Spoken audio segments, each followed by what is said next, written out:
Good morning. This is the Innovation Conversation. I'm Kevin Coop. And I'm Tom Murphy. Tom, good to see you as always. Good to see Uh, you too, Kevin.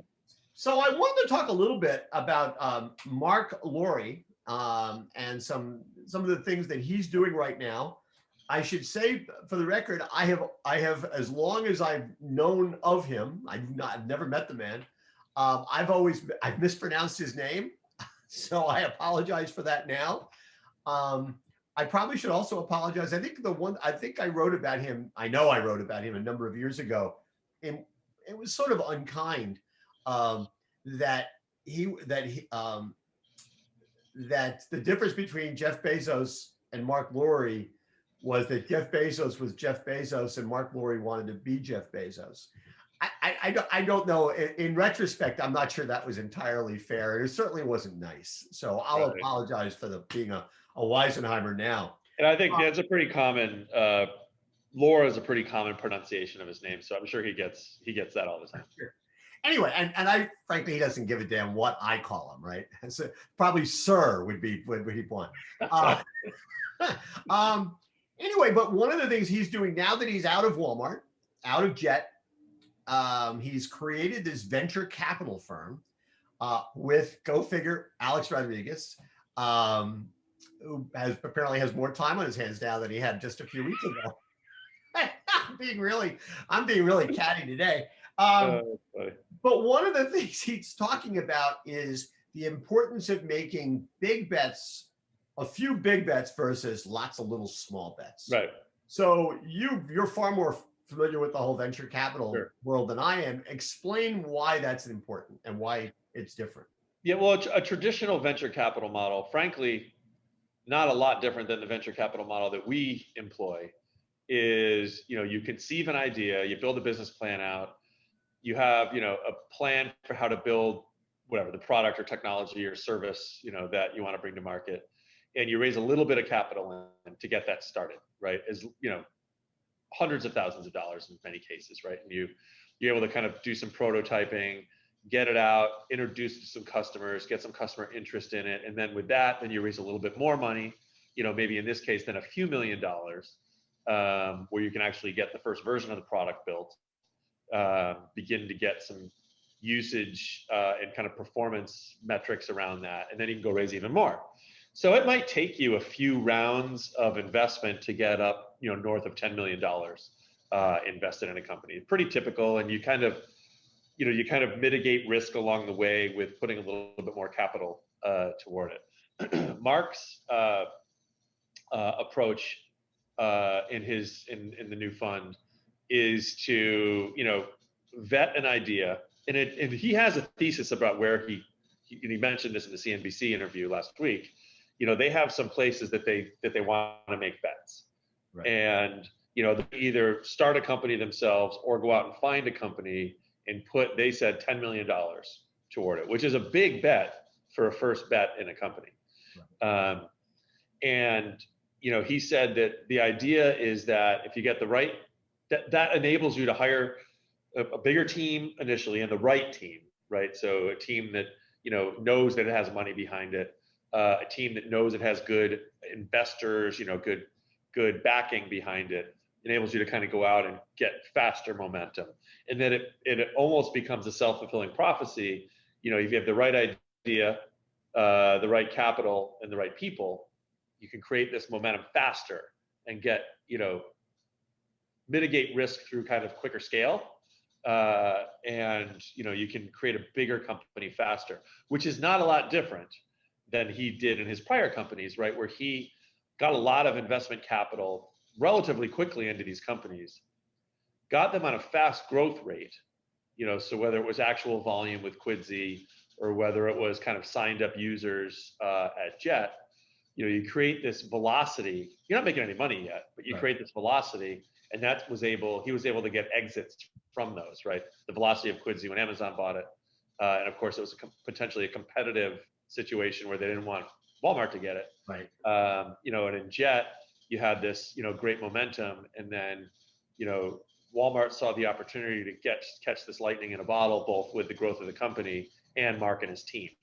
So in these cases, it was And recognizing in their case that Amazon had a significant head start. had a significant head start, and this was a way to give them a shot in the arm, to be able to get moving. So he's got a good track record in this type of investing, and so I think that's what we're seeing him doing in this new fund. And in his case, I guess, I mean, and most of the stuff he wants to do apparently is consumer facing. I mean, sort of retail type stuff, right? I think so. He does want to acquire they are in the business of now acquiring the Minnesota Timberwolves. That I don't get, but I guess if you got money and you like basketball, right? What the hell? But it's interesting because it sounds like he's more looking to make bets and make acquisitions of, like, if he puts $10 million into something, he's getting 40% of the company. I mean, they're definitely taking a big stake in that company for sure. As opposed to his past life where he was actually the originator of the company. Yeah. So in the past life, right, he would start with 100% of the company. Right. Then he would cut some of the team in, right? So you get some co-founders come in for some. Then you go and raise a little bit of capital. You give a little bit away. You raise a little bit more. You give a little away. You give even more away to the team. So, in those cases, you probably end up, where, and I don't know what he owned in those companies, but you end up owning, a quarter, a third, of the company, anywhere from, call it, kind of 15 to 40% of the company the original founder could own at that point. Right. But it's also, I mean, it seems to me that one of the things that, if he's doing this now, is the play more likely? I mean, let's take, for example, and he's clearly made an invest in Wonder, which is these food trucks, right? They have chefs and they finish off meals and they're gourmet meals. So if he's made an investment that he's an advisor to the company, his brother is on the executive team, is the play always then to kind of grow that to a certain point and then sell it? Is that, by its very definition? Yeah, I mean, you have to have some kind of monetization on the other end, right? So your monetization can occur one of a few ways, right? You can build a business that will generate cash long term, and you can just take dividends, right? And the cash returns off that business as it runs. You can build a business that becomes appealing to others, and they buy it from you, and so you have an exit based on the purchase or the sale of the company. And then the third is you go public. In that case, then the public market basically puts money into the company, and then your stock becomes liquid. So then you can trade your stock, on an exchange. Is this model, like in the case of, I think both Quidsi and I know in the case of Jet, I mean, Jet wasn't making any money when Walmart bought it. Nor was Quidsi. Right. Nor was Quidsi. Yeah. Has the world changed now to the point where, in a case of Wonder, they've got to get it to the point where it's making money? Or are these the kinds of things where still, you prove out the concept, you spend a lot of money, you show a lot of potential, and then sell it, and then let it, and frankly, at some point, let it be somebody else's problem? Mark has proven that you don't have to make money. In fact, you're probably more appealing if you're losing money, and lots of it. Right. No, I'm kidding. I mean, I think it depends on the company. If you're in a hot space where your capability that you've built is coveted by, other incumbents in the space, or private equity investors or whatnot that want to make a bet in a certain area, then, they can establish a value based on maybe a multiple of sales, right? So if you have a high growth rate, they might give you multiple on sales, even if you're losing money.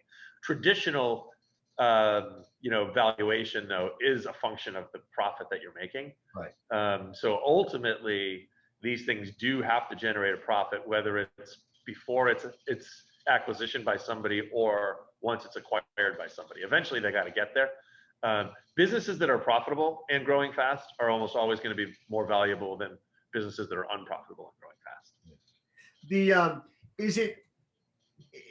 One of the things it also seems to be, because of the categories in which he seems to be interested in playing, is this an opportunity for other retailers to sort of figure out a way to work with some of these startups that are getting a lot of capital from a guy like Marc Lore, and then kind of and be the testing ground, so they're actually part of where this innovation is taking place, which allows them to be more competitive going forward.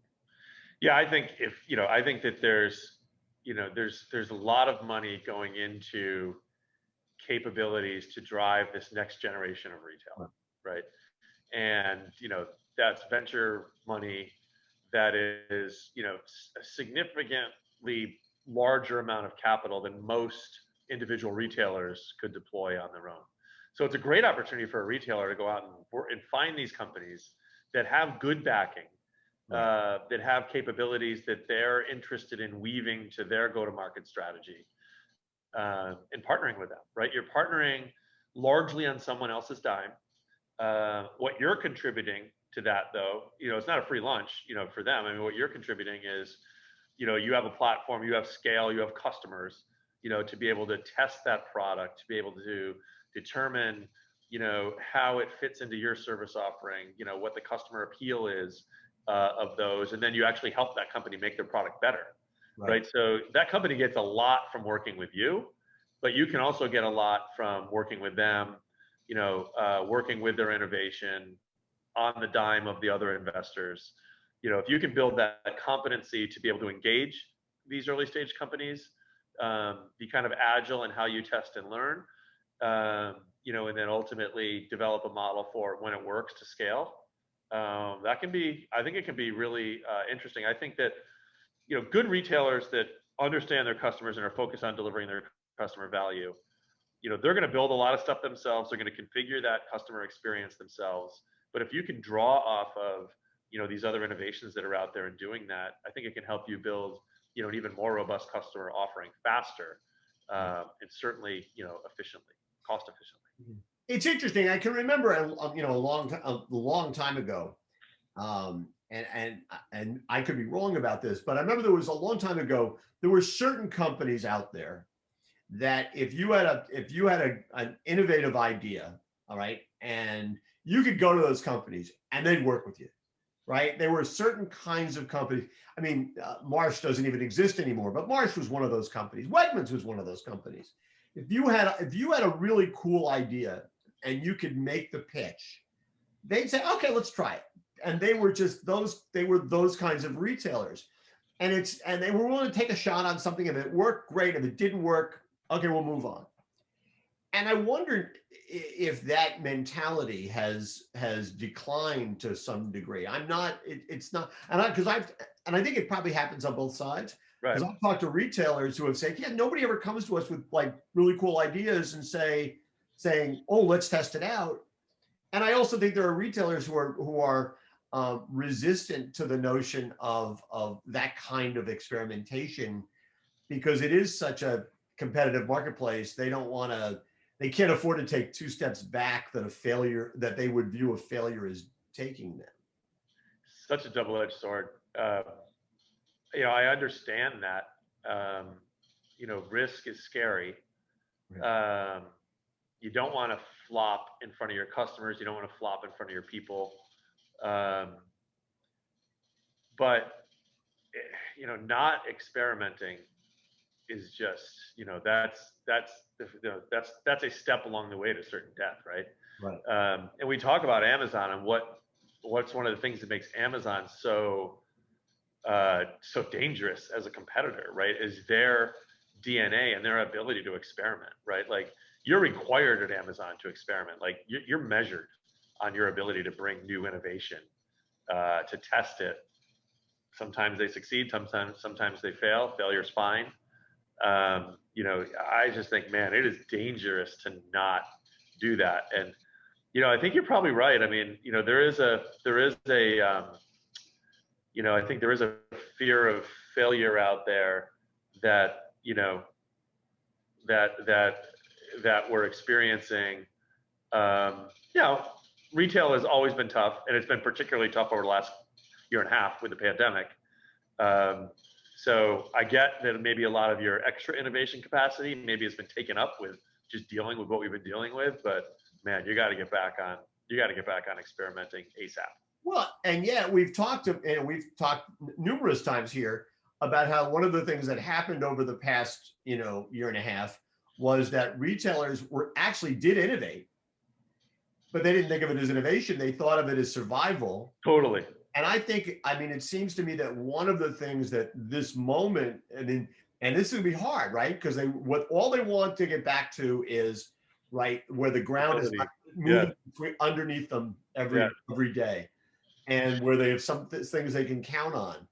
And yet, it seems to me that at some level, if they're going to continue to be viable, they have to like they have to continue to adopt that. Okay, let's try it sort of attitude. I think, yeah. I mean, they should have embrace that agility and urgency that they've had to, that they've had to exhibit over the last year and a half.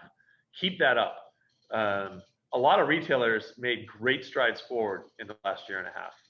You look across the top, really any level of grocery retailer, mass retailer, chain drug retail, even the amount of innovation you've seen in the last year has been a good 5 years worth of innovation. There's a lot of companies that have learned to innovate, and they're going to keep innovating at this pace. So you kind of got to keep your pace up. But it's with a purpose. It's with moving forward. It's not just responding to what is this exacerbated market demand for, omni-channel commerce. It's now that we've done that, we got to really start building up on this now. We got to get profitable. We got to get good at it. We got to offer new capabilities. We got to really help our customer, as our customers' lives are getting back to normal too, right? So we need to appeal to them now in this new normal. We have to fight for their loyalty in completely new ways that we didn't have to a couple of years ago. Is one way to do that to sort of pay attention to who the VC companies are in this space, and sort of see where are they placing their bets, and then just like picking up the phone or sending an email saying, hey, how can we work with you? I mean, to be Yeah. Whether it's, do you pick up the phone and call Mark Laurie or whoever and say, hey, you guys are testing out these food trucks with chefs. I'm an upscale retailer. We're in the specialty food business. How can we work together? Yeah, no, I think so. I mean, again, as a retailer, you know who your customer is. Right. Think about ways to be creative at solving their needs in ways that you can differentiate, either that you can uniquely differentiate on, or that you feel like it's just going to be a standard way in the future. Yeah, and configure what you think that offering is, and then go out and look, for companies that are doing interesting things in this space. Or when you hear about an interesting company, in this space, think about, boy, is that something that I could get behind and that my customers would be interested in. You don't have to make a big bet on them, right? You can start really small. You can start by surveying your customers. Right. Now in surveys, customers will always say they want certain things, and then their behavior often can be different. But yeah, and then, start some small pilots where you can test this out, get some data, and just like we said earlier at the beginning of today's session, make these small bets, do these small tests, get data, and then determine, all right, do I build on that? Do I pivot? Do I abandon? It doesn't have to cost you a lot, but, and also your customers will absolutely appreciate you trying these things too. Because you're innovating on things, shows a customer you care about them more than trying new things to help them. Yeah, I suppose, if I got an email from a store that I go to on a regular basis and say, listen, we're trying this thing out, and we'd love to, you're a good customer, longtime customer, you're the right demographic, whatever it happens to be, would you work with us? And here's going to be the benefit to you, and we're going to get some benefit out of it too. But we're hopefully we'll all learn something. We can be better at serving you. I think I'd say sure. I mean, and not just because I'd figure I'd get a column out of it at some point. I think because I want to be part of that. Yeah, absolutely. So anyway, well, listen, Absolutely. I mean, I've learned a lot today, not the least of which that I know how to pronounce Mark Laurie's name. So, I take lessons wherever I can get them. Anyway, that's it for this edition of the Innovation Conversation. Tom, as always, thanks for doing it.